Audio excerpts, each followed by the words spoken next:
Hey guys, Hirako here, back with another raid video. Now today, I don't have the headphones in, so if I'm yelling, I'm sorry. I'm gonna try my best to keep this at a good sound range, but today's video is gonna be about the 10 tips that I wish I knew when I started raid that would have saved me a lot of frustration, headache, I don't know, just would have helped me with progression in general. But before we get started, don't forget to like, comment, and subscribe to the channel. Join the Discord, it's in the description down below. Now, if you place a like at the beginning of this video and at the end you say, hey, I don't like that video, change it to a dislike, but put the like at first, all right? It helps out the YouTube algorithm, especially early on. But let's go ahead and jump straight into this. So the first tip is focus on getting your first level 60. What I mean is when you start off playing and you've chosen your starter champion, okay? So you've picked, hopefully, Kale. Maybe you picked Gallic, maybe you picked Elaine or Aethel, but I'm hoping you picked Kale. Kale is the best starter, but they can all work very well. So if you didn't pick Kale, don't go back and change it. But whenever you're going through the game initially, you'll get several new champions. You'll be getting Haikatoon, you'll be getting Shaman, Jizzo, a bunch of different champions, but your main focus is getting your first 60. Now this may take 2 weeks, it may take a week, it just depends on how much you're playing, if you're spending or not, but your focus early on in the game should 100% be getting your first level 60. It is a massive jump in your progression from having a level 50 to having a level 60. I've seen a lot of new players, they jump in, they'll get their starter up to 50, they'll get an epic they pulled, a rare they pulled, some other champion that they know could be pretty good. They'll take them to like level 50. So they have a team full of level 50s. They go in the arena, which is already very tilted and like very screwy. They'll go in the arena, get absolutely destroyed, not realizing that a level 50 is such a massive boost, especially with your starter. I mean, when your starter hits level 60, you're gonna be able to farm faster. You're gonna be able to do a lot of things better, and it's just gonna really help your account progression in the long term. With that said, a little bonus tip, don't feed a bunch of champions to get that your starter champion to level 60. What I mean, don't sacrifice epics just because they're 4-star and it's gonna help you get there a little bit quicker. It's not worth it in the long run, especially if you're a new player. You may not know which ones are good and which ones are not. Now, tip number 2 is use your books correctly. Now, I've made this mistake a ton of times when I was beginning. I thought that legendary books weren't that big of a deal. Come to find out, they're basically about $25 a piece. Sometimes you can get them for $5, but they're super expensive, very difficult to come by. So do not use any rarity book that does not belong to the rarity of the champion you're on. So what I'm saying is, if you have a rare champion and you want to get them fully booked, only use rare skill books. Now, a little note with that is if you're trying to book an uncommon champion, you can use rare skill books, but you can also use copies of that champion. What I mean by that is, see this Incubus here? If I have copies of him, duplicates, I can use these duplicates to book his abilities. So do that when possible, but using rare books for uncommon, common champions isn't that big of a deal, but whenever possible, definitely use their duplicates. That it's much easier. I mean, you'll get plenty of the champions, and you typically don't need to book somebody so bad that you need to use a higher rarity to book a lower rarity champion. Now, this is even more so important when you're booking rare champions. Do not use epic skill tomes. These purple looking skill tomes only belong on purple looking champions. Now, that's not saying if the champion himself looks purple. That's saying if their border around them looks purple. If the border looks purple, they get purple books. If the border looks gold, they get gold books. If the border is blue, they get blue books. See, broke it down, very simple. If the border's green, they can get just other green champions. Don't really worry as much about blue books if you can hold off on it, but definitely do not waste higher rarity books. They're very difficult to come by. You'll get a decent amount early on in the game, but whenever you get through all the missions and stuff, they drop off drastically how quickly you can get those books. Now, number 3 is clear the campaign, everything on 3 stars. I see a lot of players, they'll go through the campaign and they just want to get through normal, okay? So they just want to clear it. They don't really care about the 3 stars. They don't notice all this stuff. They just want to get through it. I completely understand that. Getting to the end is great. When you first start, getting to the end is a little bit more valuable because you do get a void shard at the end. But you're missing out on all these rewards at the bottom. I mean, because if you don't 3-star everything, you most likely won't be getting this last section done, and you definitely won't be getting this void shard on normal. Now, when you move to hard, the stakes are even higher. You have 75 gems there, which isn't crazy, but then you have 1 sacred shard, and brutal, 100 gems and 100 brews. So definitely 3-star everything where possible. It's much easier to do it now and then go back later. With that said, brutal could possibly be an exception. If you got to brutal and you rush through it, you don't have the champions yet to 3-star everything, it may be okay to farm some of these stages until you get in a better position to 3-star everything. But most of the time, your focus should be 3-starring everything for sure. To 3-star, you only need 2 champions. Take your starter champion who you've gotten to level 60 because that's what you focused on, because you've watched this video and you know what you should be focusing on. Take them to 60, bring along a support champion. Typically, War Priest works out very well. Get her to like level 40, 4-star, get them fully ascended, and they can get through most of the content. Now, tip number 4. Oh man, what's the counting? What is counting? Tip number 4, don't only farm 12-3. So you may have heard that chapter 12, whenever people say 12-3, 11-3, the first number is the stage number, and the second number is the first number is the chapter number. The second number is the stage number. So 12-3 is the best, 12-3 brutal specifically is the best stage for energy use, but for getting experience as well as selling the shields, which give you more silver. So typically everyone's farming 12-3. Now the issue with this is when you're a brand new player, while getting experience for your champions, getting more silver is great. There's actually a better way to do this. My 2 favorite stages to do this on is chapter 6 and chapter 8. Go to these 2 chapters and you'll probably be doing this for maybe even a couple thousand energy just to get yourself a good base of gear. Go to chapter 6. Go to these stages at the bottom. These 3 are my favorite. Get a good set of boots. What you're going to be looking for on the boot stages are like speed main stats. Everything else you can get rid of. Getting 5-star speed boots is amazing. You just really need at least 4-star. Then go to the chest stage, get HP percent, defense percent, accuracy. You don't really need attack, but if you do get attack percent, they're like 4 or 5-star, definitely keep them. 3-star pieces on all of these just sell. You're only looking for 4 and 5-star pieces. For the gloves, look for things like crit rate, crit damage if possible, HP percent, and defense percent. You don't need attack percent on gloves because crit rate and crit damage are always better. What I typically like to recommend is do each one of these maybe 100 times. So say you bought the raid card, you get 100 multi-battles, just run through each one of these, whether on chapter 6 or chapter 8 if you're looking for lifesteal gear, or if you're looking for speed gear, doesn't really matter which one, the same stat priorities apply to each. Run each of these stages, say 100 times, get yourself a really good base, and when you're doing this, take your food through with you. So like you'll have your farmer, which is your starter, who you have at 60 now, take them through with you, as well as your 3 other food champions. So you're killing 2 birds with 1 stone. You are getting better gear, plus you're getting experience to level up your other champions, get them ranked up to 6-star as soon as possible. Once you run through all these stages that have the different main stats, then go up to these. You can either go up to these stages and run, say, like 25 times, 10, 25 times, it doesn't really matter, to get yourself a decent base of these top pieces of gear for your top row pieces of item. All of these have static main stats. Run that, say 10, 25 times, it doesn't really matter. But then after that, go down to stage 7 and run that for quite a while. What you're looking for here is rare pieces, because the boss stages of all the chapters drop rare pieces of gear. Rare pieces of gear, instead of just having 1 substat that the uncommon pieces of gear have, the rare pieces of gear have 2 substats. So whenever you're getting these, if you're looking for like speed substats, you're gonna be able to get a lot more speed for your champions. That's really gonna help you out when it comes to the arena, when it comes to clan boss, when it comes to just overall progression. So get a good foundation of gear through all these stages, and then move on to stage 7 and get the rest of your gear from there for a little while. And then once you feel pretty comfortable with your gear, go ahead and move on to 12-3, do the farming there and get better experience and better silver throughout that. But until then, definitely farm either chapter 6 or chapter 8. In my opinion, it works great. Like the little rhyme. Now, showing an example, I actually took my Stag Knight through these. I think I got these from Nightmare, actually. Nightmare campaign. I just got lucky on the drops. I didn't actually farm Nightmare.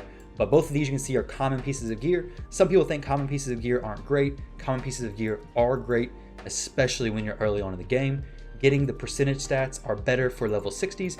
If you get flat stats, it's okay to put those on a lower level champion. Not a problem whatsoever. Now, tip number 5 is complete missions and challenges as you progress. Now, this is pretty self-explanatory, but you have missions, you have challenges here, and you have missions here. Definitely try to complete these as you progress. There's a few artifact ones that are a little difficult to, they are very time consuming. It's like get a 3-star attack percent piece from this campaign, chapter, and it takes a little while to do it. Definitely you want to do that though.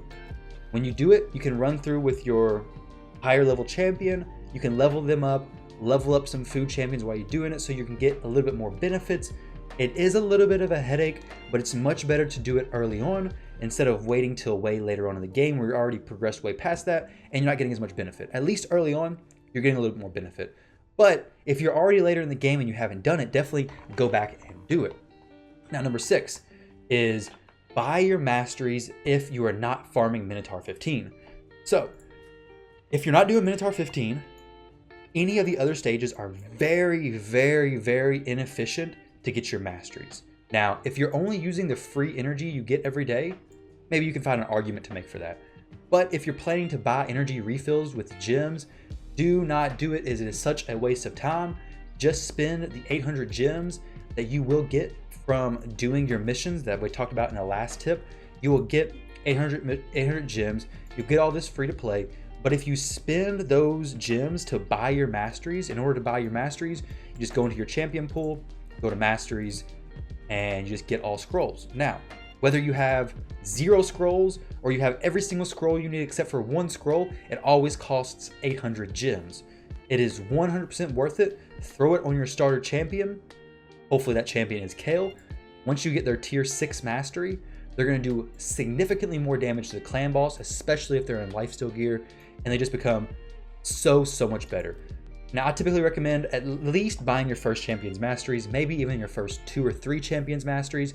If you're a free-to-play player, buy the first champion's masteries and then invest in the gem mine. The gem mine is a great investment, but buying your champion's masteries until you get to Minotaur 15 is always a great choice, because once you get to Minotaur 15, it is a little bit cheaper to just buy your energy refills and run through like that. Then it's perfectly fine. You can get some experience as well as getting your scrolls, but anything before Minotaur 15, just buy the masteries. Number 7 is focus on getting more level 60s, not farming dungeons. Now, I see this all the time. Players are like, okay, I have a level 60, I have 2 level 60s. I want to get to Dragons 13, Dragons 16. Those 2 are great stages, but you really need to focus on getting more level 60s. If your team consists of 3 level 60s and you could get 2 more of those champions leveled up to 6-star level 60, you could do the campaign farming like I mentioned earlier to get yourself a little bit better gear. You'll be building a team that can do Dragon 20, which Dragon is typically one of the easier dungeons. I actually have a video on my channel talking about a blueprint to Dragon and what team you need to do that. Whenever you're leveling up champions to 60, keep in mind who you need whenever you're taking up a new 60 so that you can build a team for Dragon, since that's the first thing you really want to be moving on to. Now, don't worry about farming a ton of dungeons. A lot of players will even tell me, hey, I really need a necklace, I really need a banner, I really need something. This is what's holding me back, is not having an accuracy banner. No, trust me, that's not what's holding you back. Having an accuracy banner does help out a lot, but you can 100% get to Dragon Stage 20 without having an accuracy banner at all. You can definitely build your accuracy from your other pieces of gear. Your chest plate will have main stat accuracy. Now, you won't have the best stats to min-max your champions, but you will have good enough stats to get to Dragon Stage 20. So it's most likely your champions that are holding you back, not being level 60, not having their masteries, or it's something along those lines. It's not necessarily the gear. Gear can be achieved from the campaign, and you can clear a lot of you can clear Dragon 20 definitely from campaign level gear if you have good champions and the correct champions for that dungeon. So number 8 is ascend your champions as soon as possible. So a lot of champions have a perk that unlocks when they get to their 3rd tier of ascension, so 3 stars of ascension. Definitely ascend your champions. You really need to do that. It's so important. Now, when you ascend your champions, you're going to be farming the magic keep, the spirit keep, force keep, whatever keep you need to do to get your potions. Do that. Spend some time doing that. Another little tip is this potion mixer right here. A lot of players don't really notice that. So if you click that, you can actually turn these lesser ones or these greater ones into the next level. That helps out a lot. So if you're getting a lot of these smaller potions and you need some of these greater ones, you can easily transfer them to the other value, no problem. So definitely ascend your champions. It's super important and it helps so incredibly much, especially if you're a brand new player and your keeps are open for 7 days. Spend some time in those keeps because you're really going to need your starter champion fully ascended, because the power gap from being not ascended to fully ascended, it's very big. You may not think it is, but it definitely makes a massive difference. And it's not too difficult when you're sending a rare champion. It may be harder for like a legendary champion. You may not want to get them 6-star fully ascended, but you definitely want to get them to 3-star ascended, because typically champions do unlock something when they get to 3-star of ascension. Keep that in mind. Definitely work on potions. They're very, very, very important. Now, number 9. Well, on my notepad, it says use books for correct rarity. So give me 1 second. Let me put another tip in here for number 9, because I'm not going to use the same tip 2 times, and then I'll come back. All right, guys, so I'm back. Now that I have number 9 added, and it's not just a repeat of number 2, number 9 is open shards at the correct time. Now, this applies to everybody, and I see this as a big issue with everyone. Like everybody knows that Raid does release 2x events, and they have summoning events, champion chase, so on and so forth. And obviously, I mean, I don't have to explain this to anybody, but opening your shards during a 2x event or during an event like a summoning rush, champion chase, is obviously the best bang for your buck. But if you're a brand new player, you only have your starter champion, you got them to level 60, you're in a really like a drought for having good champions, and you really don't know what to do right now, go ahead and open up some of your shards. Like, it's not going to be the end of the world. Open up your shards. You need shards early in the game. Shards early on, getting new champions, getting good champions is so crucial for your improvement and for your progression that you don't necessarily need to hold off for a 2x event, for a summoning event, for a champion chase to open those shards. You really need at least one champion to be working on. Like, for example, for me right now, I have 3 shards. I don't need to open them. I have champions I can work on, albeit I don't have a whole lot of champions I really need to work on right now, but I'm not going to be opening them because I do have champions that I can work on. But if I was a brand new player and my only champion, my starter champion was level 60, I would 100% be opening up all my shards, or at least until I got something that I could actually use, even if there was no 2x, no summoning event, no added benefit to opening those shards.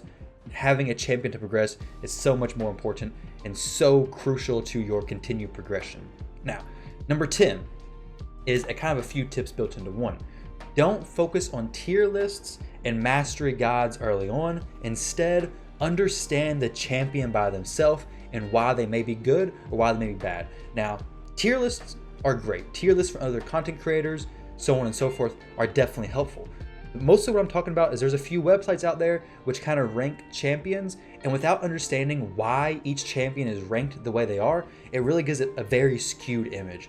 Now, speaking from firsthand experience, there was a champion that I had on my other account. This champion's name was Bloodgorged. I visited a website that had a tier list on it, and the tier list ranked Bloodgorged as terrible. Well, I pulled this champion before I knew you shouldn't feed your legendaries, so guess what I did? Terrible champion, he's a 5-star, I need a 6-star, so I said, hey, Bloodgorged, I'm gonna get rid of you, dude. I'm sorry, man, you just don't cut the bill, you're terrible ranking, so later. So I fed him. And then a few weeks later, I realized I probably shouldn't have done that. While he's not top tier, he is a legendary. Luckily, Plarium said, you know, we feel bad that you fed your Bloodgorged, so I opened up another Sacred Shard down the road, and I got a duplicate. Well, it's not really a duplicate because he was just another copy of the one I already got rid of, so at least I don't complain about having a duplicate, which he's not a bad champion. He's a good sniper in the arena. At the time, I couldn't really have used him too much, but I definitely got swayed by the tier list and thought, hey, he's not a great champion. I'm just going to feed him. So if I didn't get swayed so much by the tier list and actually would have took the time to like look up a YouTube video on Bloodgorged to see where he could shine, where he could be good, that would have helped me a lot, and that may have saved me from feeding him. Like I said, luckily I did open him from a shard, so it's not a huge deal. And Bloodgorged isn't a top tier champion, so it's not like feeding a Rhodos or anything like that. But definitely keep in mind, you want to understand why a champion is good or even why a champion's bad before you make any decisions on whether you should keep that champion or not. I typically always say to keep at least one unique copy of all champions, but if you are going to feed somebody, at least understand why. And if you do get rid of someone, realize they may be using a fusion in the future, or they may be buffed, and then you got rid of a champion who actually could be better down the road. And number two, as far as the masteries go, there's also a lot of guides out there, mastery guides, so on and so forth, that give you a champion's mastery builds, and they're pretty much like a one size fits all. They're decent, but they're not specific to the playstyle you're going for. For example, there's a lot of champions who, like Siphi for example, the mastery guide may say if you're going to use it for clan boss, that go over here or something. Instead of like the defense tree. But I use her in arena primarily, so I have specific masteries for arena, and each champion will have specific masteries for different areas. Like my Altons especially, I use him a lot in the arena, so I do have Helm Smasher instead of War Master. War Master would probably do more damage against the clan boss, but since I like him to hit hard in the arena, I have him in Helm Smasher right now. So understanding the masteries, understanding why what goes where, helps out a lot. Now, there's nothing wrong with taking some ideas from a mastery guide as long as you kind of understand why each thing goes where it goes. Now, remember, you always do get one free reset. So if you do just copy and paste from a mastery guide just to get yourself through, you will have a reset for your first time. So you can at least use a copy paste and then reset it later on down the road when you more understand that champion and how you like to play them. There's no issue with that whatsoever, but you definitely, whenever you do your masteries, definitely try to understand them, because after that it costs 150 gems to reset them, and most players don't want to just shove out 150 gems every time they make one mastery mistake and they want a different mastery. So definitely understand your masteries before you pick them. It helps out and saves a lot of headache in the future. Now, that was your 10 beginner tips and what to avoid and what I wish I knew when I first started playing Raid. I hope you guys enjoyed that. Like I said, don't forget to like, comment, and subscribe if you enjoyed this video. Check out the Discord. It is in the link down below. Thank you guys very much for watching, and I'll catch you all in the next one.